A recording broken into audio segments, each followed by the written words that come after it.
우리 예수 그리스도께서 친히 죽은 자를 살리셨습니다. 그리고 제자들을 파송해서 복음을 전하십니다. 그러자 어떻게 되었습니까? 14절을 보니까 예수님의 이름이 드러났습니다. 여기서 드러나다 하는 말은 공개적으로 명백하게 드러난 것을 의미합니다. 사랑하는 성도 여러분, 우리로 인해서 예수 그리스도의 이름이 드러나야 합니다. 전도하고 선교함으로 목사님들의 이름이 드러나서는 안 됩니다. 또 교회의 이름이 드러나서도 안 됩니다. 오늘날 예수님의 이름은 드러나지 아니하고 목사 이름이 드러납니다. 그리고 교회 이름이 드러나요. 그래서 그 목사님 밑으로 들어가고 그 교회로 사람들이 몰립니다. 예수 이름이 드러날 때는 교회가 골고루 성장을 했습니다. 그러나 목사님의 이름이 드러나고 교회 이름이 드러나기 시작하자 대형 교회들이 생겨나기 시작했습니다. 대형 교회 목사들은 아무도 손댈 수 없는 세상적인 크라토스의 권세를 누립니다. 작은 교회 성도들은 큰 교회로 몰려듭니다. 작은 교회가 지금 없어지고 있습니다. 큰 교회는 수평 이동하는 성도들로 크게 성장하는 것처럼 보입니다. 그러나 작은 교회가 다 없어지고 나면은 큰 교회도 성장을 멈추게 될 것입니다. 하나님 나라에서 볼 때는 그러한 현상은 성장이 아니거든요. 예수님의 이름이 드러나자 누가 두려워했습니까? 오늘 이 본문을 보면은 헤롯 왕입니다. 헤롯 왕이 두려워하기 시작했습니다. 여기 나오는 헤롯은 예수님 탄생 시 2살 아래의 남자아이를 죽인 헤롯 왕과 다른 사람입니다. 헤롯 왕을 구분하기 위하여 2살 아래의 남자아이를 죽인 헤롯을 대헤롯 혹은 헤롯 대왕이라고 칭합니다. 이 헤롯 대왕은 부인이 10명이나 되었습니다. 지금 마가복음 6장에 나오는 헤롯은 헤롯 대왕과 말라케라고 하는 부인 사이에서 난 헤롯 대왕의 아들 헤롯 안디바라고 하는 사람이에요. 예수님께서는 이 사람을 가리켜서 여우라고 불렀습니다. 그리고 빌립이 나오는데 이 빌립은 헤롯 대왕과 미리암 2세라고 하는 부인 사이에서 난 아들입니다. 그러니까 헤롯 안디바의 이복 동생인 셈입니다. 또한 헤로디아라고 하는 사람이 나와요. 이 헤로디아라고 하는 사람은 헤롯 대왕의 손녀입니다. 헤롯 대왕과 마리암네 2세와의 사이에서 아들 아리스토블루스라고 하는 사람이 태어나요. 이 아리스토블루스가 낳은 딸이 헤로디아라고 하는 여인입니다. 이 헤로디아가 헤롯 대왕과 미리암네 2세와의 사이에서 낳은 빌립 1세와 결혼합니다. 성경에서는 그냥 빌립이라 그렇게 말하고 있습니다. 그래서 실제로는 빌립 1세입니다. 그런데 헤롯 안디바가 빌립 1세와 결혼한 헤로디아와 결혼을 해요. 아주 복잡하죠. 문제는 여기에서 시작을 하는 거예요. 요세퍼스의 글을 읽어보면 더 정확하게 배경을 알 수가 있습니다. 헤롯 안디바가 로마로 가는 길에 헤로디아와 함께 하였습니다. 함께 지낸 것이죠. 헤로디아는 헤롯 안디바와 결혼하는 것이 사회적 신분 상승을 위해서 필요하다고 생각한 거예요. 그러니까 이 여인은 자기 신분이 상승되기 위해서는 헤롯 안디바와 결혼을 해야 되겠다고 생각한 것입니다. 그래서 헤롯 안디바가 결혼을 제안을 했을 때 헤로디아는 헤롯의 현재 아내와 이혼하는 것을 조건으로 내세웠던 겁니다. 그 헤롯은 아내와 이혼을 하고 헤로디아와 결혼을 합니다. 그러자 헤롯의 아내의 친정 아버지 아레다 4세가 분노를 해요. 그래서 전쟁을 일으킵니다. 헤롯은 이 전쟁으로 인해서 심각한 타격을 입었습니다. 헤롯이 결혼을 한 것이 주 37년이거든요. 오늘 우리에게 주신 말씀은 이러한 배경을 알고 읽어야 이해가 될 수 있는 내용입니다. 이러한 일들이 벌어지고 있을 때에 예수 그리스도의 이름이 곳곳에 명백하게 드러난 겁니다. 회당장의 딸이 죽었어요. 그 죽은 딸을 살리셨습니다. 완전히 고쳤을 뿐만 아니라 죽은 자 가운데서 살리셨거든요. 그리고 예수 그리스도의 제자들이 나가서 복음을 전했습니다. 그 예수 그리스도의 이름이 곳곳에 명백하게 드러나기 시작했습니다. 예수 그리스도 이름이 드러나자 예수 이름의 권세가, 그 위력이 나타나기 시작한 것입니다. 14절을 보시기 바랍니다. 예수의 이름을 헤롯 왕이 들었더라. 그렇게 말씀합니다. 예수 그리스도 이름을 헤롯 왕이 들었던 거예요. 예수 이름을 듣고서 헤롯 왕은 세례 요한이 죽은 자 가운데서 살아났다고 하면서 두려워합니다. 누가 두려워합니까? 헤롯 왕이 두려워하는 거예요. 헤롯은 외형적으로는 왕입니다. 대단한 사람같이 보일지 모르지만은 실상은 마귀의 포로였습니다. 예수 이름 앞에서 마귀가 두려워 떠니까 헤롯 왕이 두려워 떨었습니다. 오늘 더러운 귀신은 여러 가지 일로 인간을 파괴한다는 사실을 살펴보도록 하겠습니다. 이 더러운 귀신의 영향이 얼마나 사람들에게 나쁜 피해를 입히는지를 우리가 살펴보기를 원합니다. 인간을 파괴해요. 첫째는 이 더러운 귀신은 가정을 파괴합니다.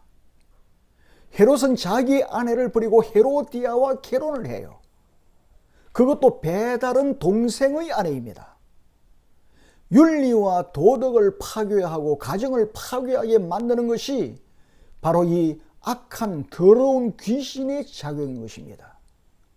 이처럼 마귀는 가정을 파괴하여 정상적인 가정 생활을 하지 못하게 만드는 겁니다. 그래서 자녀를 낳지 못하게 만들고 가정을 파괴함으로 인해서 그 자녀에게도 나쁜 영향을 미치게 만드는 것입니다.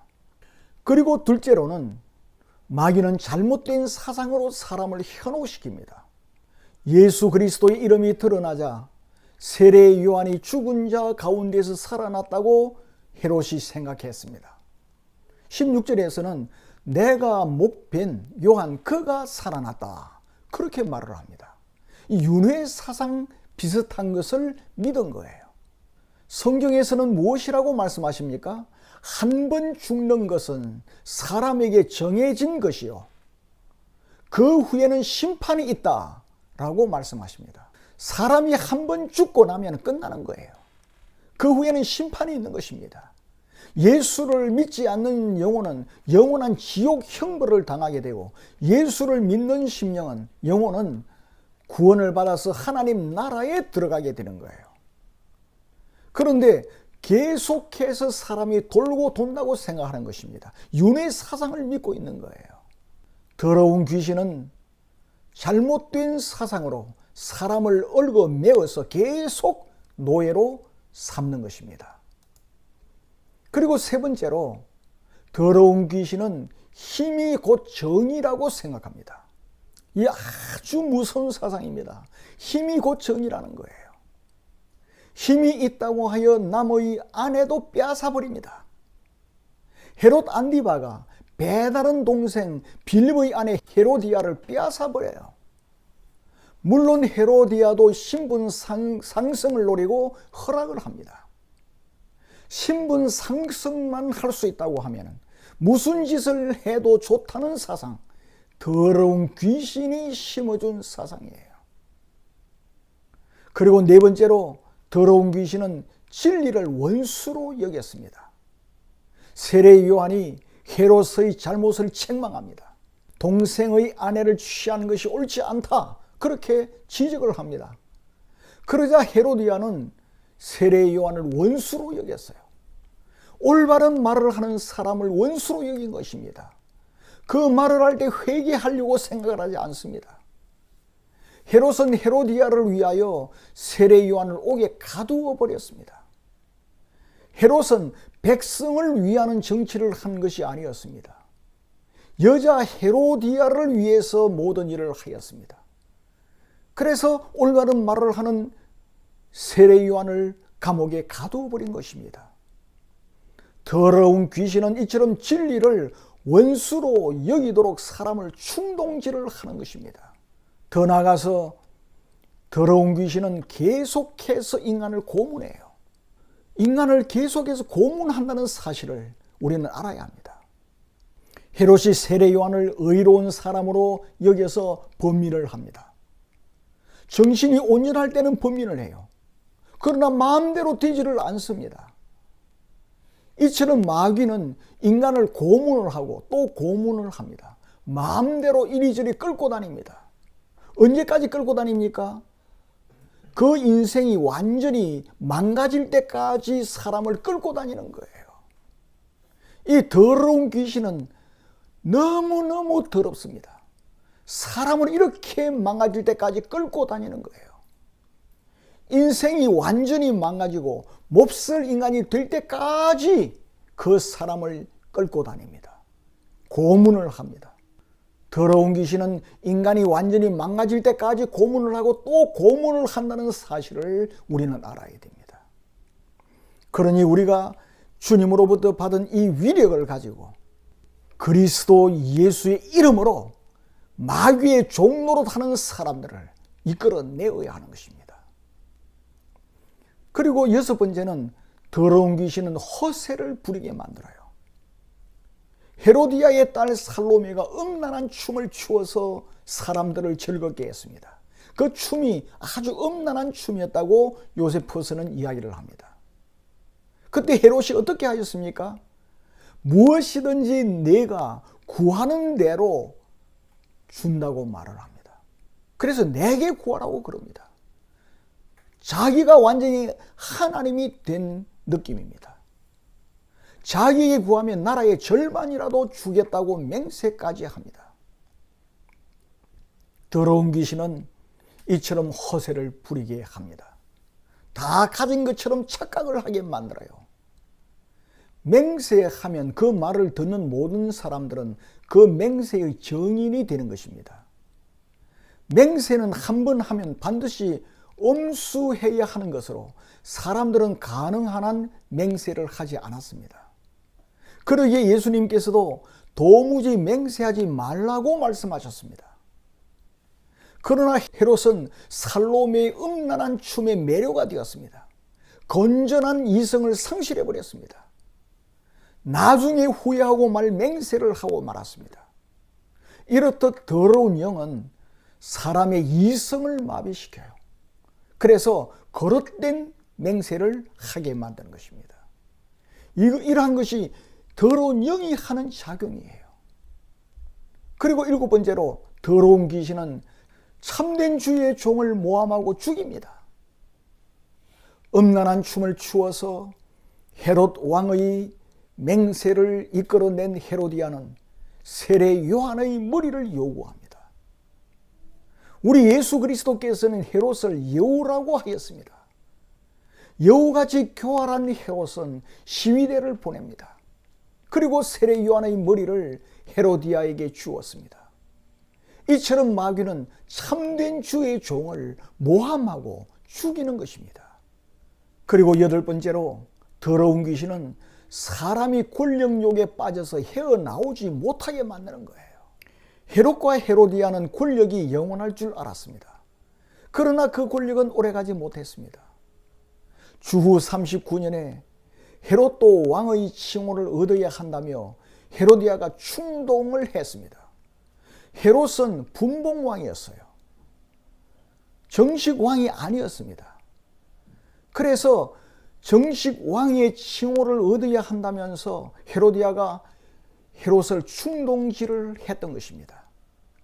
헤롯은 헤로디아의 충동으로 로마에 있는 가리굴라 황제에게 왕의 칭호를 얻기 위해서 갔습니다.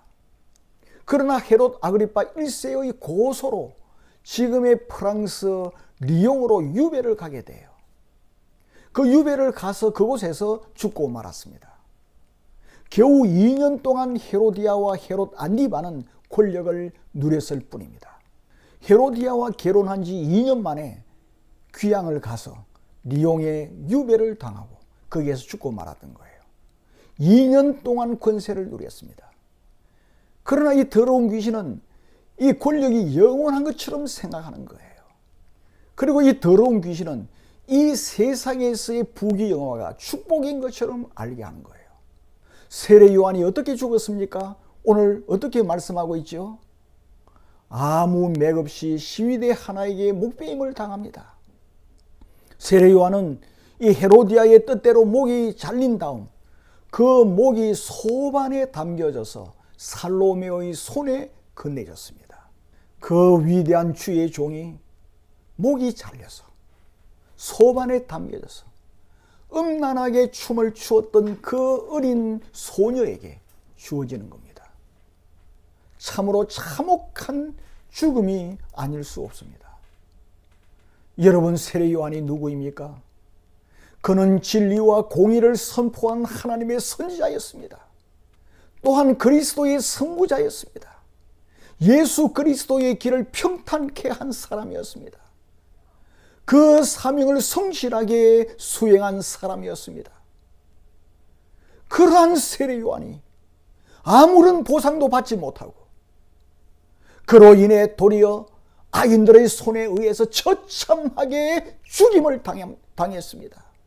이러한 사실은 하나님의 일에 헌신하며 의롭게 살리는 성도들에게 충격적인 사실로 다가올 수 있습니다. 하나님께 충성한 사람의 말로가 무엇인가? 그리스도 예수의 길을 평탄케 한 사람의 말로가 무엇인가? 회개하라고 선포한 사람의 마지막이 이러한 것인가? 하며 충격적인 사실로 다가올 수가 있습니다. 그러나 성도 여러분, 우리는 하나님을 믿고 하나님을 위해 헌신한다고 해서 반드시 이 땅에서 어떤 보상이 주어진다고 생각해서는 안 됩니다. 오늘날 기독교 신앙이 하나님만 믿으면 무조건 복을 받고 하나님을 위해서 열심히 충성 봉사하면 그만큼 큰 보상이 주어진다고 가르치고 있습니다. 그러나 여러분, 성경을 자세히 보시기 바랍니다. 성경은 도리어 하나님께 충성하고 헌신하면 할수록 더 많은 고난을 받을 수 있다는 사실을 가르치고 있습니다. 여러분, 성경을 자세히 읽어보시기 바랍니다. 하나님을 위해 신실하게 충성했던 사람들 중에 이 땅에서 보상을 받은 자들이 얼마나 됩니까? 거의 없습니다. 하나님을 위해 신실하게 충성했던 대부분의 사람들은 아무런 보상도 받지 못했을 뿐 아니라 도리어 비참한 생을 살다가 죽임을 당했습니다. 예레미야를 비롯한 구약의 대부분 참된 선지자들이 그러했습니다. 그리고 초대교회 최초의 순교자였던 서대반이 그러했습니다. 헤롯에 의해 죽임을 당한 야고보가 그러했습니다. 그리고 베드로는 거꾸로 십자가에서 못 박혀 죽임을 당했습니다. 대부분의 사도들이 그러했습니다. 복음 증거를 위해 애쓰다가 마침내 순교한 사도 바울도 그러했습니다. 이 땅에 보상을 받기는커녕 고난과 죽임을 당하였던 것입니다. 순교를 당하였습니다. 여러분, 이 땅의 삶이 인생의 모든 것이라고 생각해서는 안 됩니다. 이 땅의 삶은 단지 영원한 미래에 대한 준비일 뿐입니다. 이 땅에서 고난을 받으며 의를 심은 사람은 영원한 생명과 영광을 누리게 될 것입니다. 그래서 사도 바울은 로마서 8장에서 생각한데 현재의 고난은 장차 우리에게 나타날 영광과 좋게 비교할 수 없도다 라고 말씀하였습니다. 그럼에도 불구하고 더러운 영은 이 세상에서의 부귀영화를 하나님의 축복이라고 속입니다. 이 세상에서 복음을 전하다가 어렵게 사는 그러한 사람들은 하나님의 축복을 받지 못한 사람이라고 이야기를 합니다. 이러한 것이 더러운 귀신이 하는 짓입니다. 이처럼 더러운 귀신은 한 인간이 완전히 망가질 때까지 충동질을 하고 번민케 하고 허세를 부리게 하고 이리저리 끌고 다니다가 결국은 완전히 망하게 만들고 마는 것입니다. 이러한 더러운 귀신을 짓밟고 구출해 줄 수 있는 길은 오직 예수 이름밖에 없습니다. 오직 예수 이름만이 귀신을 박멸하고 사람들을 구원할 수 있습니다. 예수의 이름이 얼마나 좋은 이름인지 모릅니다. 이 세상이 받은 이름 중 가장 복된 이름이 예수라고 하는 이름입니다. 마귀를 짓밟는 권세의 위력이 예수 그리스도의 이름에만 나타나는 것입니다. 그 위력이 그리스도 예수의 이름이 선포되는 곳마다 이 위력이 나타나게 되는 것입니다.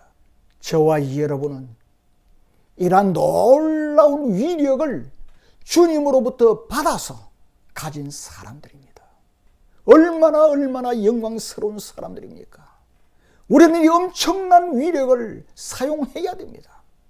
우리는 이 놀라운 위력, 사람들을 마귀로부터, 더러운 귀신으로부터 구출하기 위해서 예수 그리스도의 이름을 전해야 하는 것입니다. 그래서 예수 그리스도의 이름을 선포함으로 그 사람들을 구출해야 될 사명이 우리들에게 주어져 있습니다.